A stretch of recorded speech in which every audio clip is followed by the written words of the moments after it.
Well, joining us now is František Ruzicka. He's, of course, Deputy Secretary General for Organization for Economic Development and Cooperation. Thank you very much for being with us on NewsX. We are seeing, of course, economic partnerships grow between India and many other countries. Of course, there have been also several free trade agreements that we've seen signed in the last few months. How do you view this potential that many countries are now exploring with India?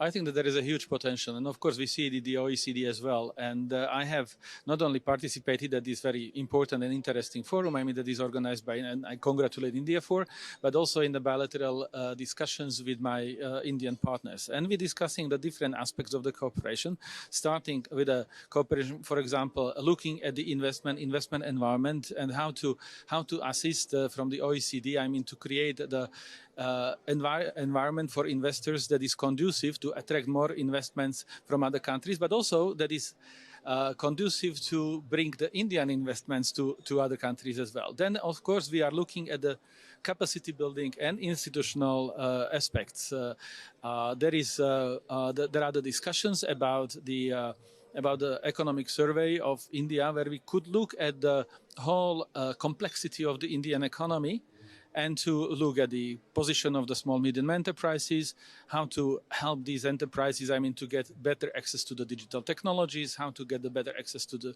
investments, because sometimes they don't have the capacities. And then, of course, we look at the labor and skills issues, which of course we discussed just right now at the panel, that there is a lot of the complementarity the Indian system may provide for the aging societies in the industrially developed countries. Now, you're based, of course, in Paris. We had the French president visit recently, Macron, for the AI Impact Summit. Now, AI, how can that be leveraged for further economic progress as well? I think that, that is the key game changer in the economic progress. And I think that, there is also, I have to congratulate India for the AI summit, which was the continuation of the summit that was organized by President Macron. And I was listening very carefully to the President Macron's statement, where he said, that the Indian specialists, experts, are governing the global world in the artificial intelligence as being the heads of the global companies. So AI is the game changers everywhere. AI has the impact on the education. AI has the impact on the social issues. AI has the impact on the labor market, and AI can increase the competitiveness, productivity. And as we discussed also today, I was very much surprised and happily surprised that in countries like India, AI is implemented much more than in some other developed countries. Thank you very much for the music. Okay, yes.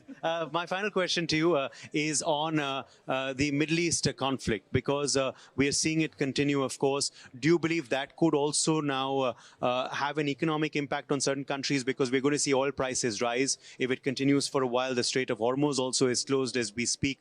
That is obviously affecting energy security, oil supply, and also goods movement and logistics movement. Yes, you put the question and you answer the questions, because you are fully right in the sense that the conflict does not have only the regional impacts or the impacts on the certain countries.